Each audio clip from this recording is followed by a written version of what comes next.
चलिए बिस्मिल्लाहिर्रहमानिर्रहीम। अस्सलाम वालेकुम जी, कैसे हैं आप? ठीक हैं? हिंदी उर्दू वाले सब ओके। आज की जो हमारी ट्रेनिंग है वो है कन्फाइंड स्पेस की। रिसेंटली एक इंसिडेंट हुआ है, उसकी वजह से हम लोग रिफ्रेशर ट्रेनिंग करवा रहे हैं। आपने ऑलरेडी ट्रेनिंग अटेंड की है, लेकिन इसके अंदर हम एक शॉर्ट इंट्रोडक्शन, उसके बाद फिर आगे जो इसकी रिक्वायरमेंट है वो, इसके जो हजर्ड्स हैं। सबसे पहले हम बात करेंगे कन्फाइंड स्पेस के ऊपर। कोई भी तंग जगह, अगर इंग्लिश में हम देखें, any space having limited means of getting in and out which can gather toxic flammable gases vapour और ऑक्सीजन डेफिशिएंसी। मतलब कोई भी ऐसी जगह जो बंद हो, जिसमें आने जाने का एक ही रास्ता हो, जिसमें फ्लेमेबल गैसेज हो सकती हैं, ऑक्सीजन की कमी हो सकती है, और उसके अलावा जहरीली खतरनाक गैसें हो सकती हैं, उसको कन्फाइंड स्पेस कहते हैं। मेरे पास यहाँ पे जिस तरह आप देख रहे हैं पिक्चर के अंदर नजर आ रहा है ना, मैं आपको एग्जाम्पल में दिखाऊं। ये हमारे पास कुछ एग्जाम्पल है। लेट्स सपोज कोई बड़ा पाइपलाइन है, बड़ी, ठीक है, कोई मेन होल है, कोई वाटर टैंक है, कोई बॉयलर है, कोई स्टोरेज एरिया है, तंग जगह। ये सब चीज़ें जो हैं वो कन्फाइंड स्पेस में आती हैं। हमारे पास क्योंकि कंस्ट्रक्शन साइट है, तो कंस्ट्रक्शन साइट में हमारे पास सिर्फ जो बॉक्स कल्वर्ट है, ये जो हम गंदे पानी के लिए या बारिश के पानी के लिए एक जगह फराम कर रहे हैं, उसको बोलते हैं, जब एक्स्ट्रा, ताकि वो सिर्फ उसी में जाए, तो उसको बोलते हैं बॉक्स कल्वर्ट। तो ये इस तरह की एक एग्जांपल। अब देखिए, इसके अंदर जाने में दोनों तरफ से बंद है। अब जो लोग भी यहाँ से जाएंगे, एक तो रास्ता तंग रहता है आने जाने में, गेटिंग इन गेटिंग आउट, आपको एक फिजिकल हजर रहता है, ठीक है। उसके बाद अगर कन्फाइंड स्पेस जो है एक्टिव है, एक्टिव क्या है, मतलब गंदे पानी या इस तरह की चीज़ें जो है ना चल रही होती हैं, जिसमें से जहरीली गैसें वगैरह खत्म कंटिन्यूसली जो है ना वो बनती रहती है, ठीक है। अब उन गैसों का एक लेवल रहता है। हमारी जो ह्यूमन बॉडी है ना, एक लिमिट तक कोई भी चीज़, अगर इंसान को बुखार भी होता है ना, तो एक लिमिट तक कोई दर्द, उसके बाद फिर बंदे की चीखें निकलती है कि नहीं। तो सेम इस तरीके से भी गैस जो है, या वो भी चीज़ें जब भी इंसानी बॉडी के ऊपर इफेक्ट करती है ना, असरअंदाज होती हैं, तो एक लिमिट तक हमारी बॉडी जो है वो एक्सेप्ट कर लेती है। उसके बाद फिर गैसें जो हैं वो अपना काम दिखाना शुरू कर देती हैं। जो जहरीली खतरनाक गैसें होती हैं, वो बंदे को बेहोश कर देती हैं। और बेहोश करने वाली गैस के अंदर H2S है। H2S क्या होती है? Hydrogen sulphide. ये जो जले सड़े ये जो फजला मवाद जो होता है ना, गंदी चीज, इनसे जो गैसें खारिज होती हैं, वो फिर बनती हैं H2S, हाइड्रोजन सल्फाइड गैस बनती है, ठीक है। तो इसके अलावा भी हमारे पास एक तो गैसेज होती हैं।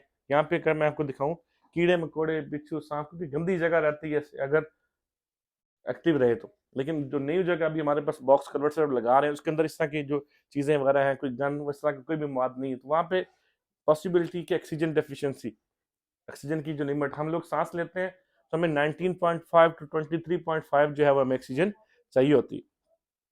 ऑक्सीजन अगर हमें ज्यादा मिलेगी तो फिर भी हमारे लिए प्रॉब्लम, और अगर हम कम मिलेगी तो फिर भी, ठीक है। मछली को अगर पानी से आप निकालते हैं तो क्या करती है मछली? तड़पती है पहले, फिर मरती है। तो सेम, जब बंदे को आप ऑक्सीजन प्रॉपर नहीं मिलती, तो इंसान की भी वही हालत वगैरह हो सकती है, ठीक है। उसके बाद जो है, तो यहाँ पे अभी हम बात करेंगे कुछ हैजर्ड्स के बारे में। ये आपको कुछ एग्जांपल में दिखाता हूँ, ये दिखाइएगा। ये तो हैजर्ड्स, इसके साम इन ये जो बायोलॉजिकल हैजर्ड जो है ना, उसके अंदर बता दिया। यहाँ पे इसकी पिक्चर आ गई, ठीक है। ये कुछ साइंस वगैरह है, ये एग्जांपल। ये देखिए मेन होल है। अब मेन होल कहाँ प्रोवाइड किए जाते हैं? यहाँ पे यूटिलिटी सर्विसेज जो है वो भी अंडरग्राउंड रहती हैं। वाटर लाइन हो सकती है, पाइपलाइन हो सकती है, उसके बाद पाइपलाइन के अंदर फाइबर हो गया, उसके बाद इलेक्ट्रिकल की लाइन वगैरह, कोई भी चीज़ें, तो उसके लिए आपको जो है डीप एक्सकवेशन। अभी इसके अंदर देखिए, एक नॉर्मल मोटा हेल्थी बंदा तो नहीं जा सकेगा ना, जाने के लिए भी हमें ट्राईपॉड लगाना पड़ेगा। मतलब कि फिजिकल हैजर्ड है। बंदा अगर जाता है तो जख्मी हो सकता है, कैसे? इंजरी, रगड़े, खराशें वगैरह आने से। उसके बाद जो है, ये चीज़ें प्रॉपर सीढ़ी नहीं है, अंदर जाने का प्रॉपर रास्ता नहीं है, तो ये भी प्रॉब्लम बन सकती है। यहाँ पे हमारे पास जो मेन चीज़ें हैं, यहाँ से दिखाएं आप, तो हमारे पास ऑक्सीजन डेफिशिएंसी है। ऑक्सीजन डेफिशिएंसी क्या है? ऑक्सीजन की कमी कम हो जाएगी। अब यहाँ पे कमरे के अंदर आप लोग बैठे हैं, हम दरवाजा बंद करते हैं, जो इससे पहले लोग बैठे थे, तो आपको पता है कि घुटन सी, तो अगर प्रॉपर वेंटिलेशन नहीं है, हर तरफ से बंद है, तो वो भी इसमें जाएगा। उसके बाद लाइटिंग इश्यू हो सकता है, क्योंकि कन्फाइंड स्पेस है। लाइटिंग फोबिया, बहुत लोगों को डार्कनेस फोबिया रहता है, अंधेरे से लोग डरते हैं। अब जो लोग डरने वाले लोग होंगे, वो काम तो नहीं कर सकेंगे ना सही। उसके बाद फ्लेमेबल गैसेज हो सकती हैं।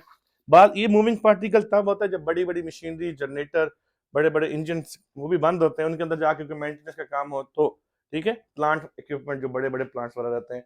और यहाँ पे केमिकल्स, आपको पता है जितने जितने भी तरह के केमिकल है ये जमीन से निकल रहे होते हैं ना, तो ये सब चीजें मिनिमम ये चीजें हमारे पास जो है ना, ये कन्फाइंड में हमारे पास कन्फाइंड स्पेस में फिजिकल हैजर्ड रहता है, केमिकल हैजर्ड और बायोलॉजिकल हैजर्ड, ये तीन तरह के हैजर्ड द्वारा हमारे पास होते हैं। ये यहाँ पे मैं कुछ शॉर्ट में बताऊं तो हमारे पास जो है all personnel are involve in car competent, हमारे पास हेल्थ एंड सेफ्टी में 1920 CFR एक स्टैंडर्ड है, अमेरिकन स्टैंडर्ड है, उसके मुताबिक जो भी बंदे कन्फाइंड स्पेस के अंदर काम करेंगे सबसे पहले उनके पास परमिट होना चाहिए। परमिट क्या रहता है? एक पेपर होता है, लेट्स सपोज ये पेपर है, एक मैनेजमेंट की तरफ से साइन अथॉरिटी रहती है, परमिट, कि आप यहाँ पे साइट के ऊपर काम कर सकते हैं, किसके बिहाफ पे? जो बंदा आपको इशू करेगा, लेट्स सपोज सिविल इंजीनियर है, कंस्ट्रक्शन इंजीनियर, कोई भी बंदा, नाम, डेट, साइन, एरिया का नाम, कब शुरू करना है, कब खत्म करना है, ये सब चीजें, और यही चीजें आपने भी चेक करनी है जब आप साइट पे जा रहे हैं काम करने के लिए, तो आपके पास परमिट होना चाहिए। परमिट आपके हाथ में है तो आपने परमिट के ऊपर डेट, टाइम, जिस एरिया में, अभी हमारे पास जो zone 1, zone 2, north, south, centre block, ये सब वाल ब्लॉक जो दिए हुए, तो अभी एक जिस एरिया का परमिट है आप उसी एरिया का परमिट लेंगे। आपके कुछ लोग 6 ABC में भी काम कर रहे हैं,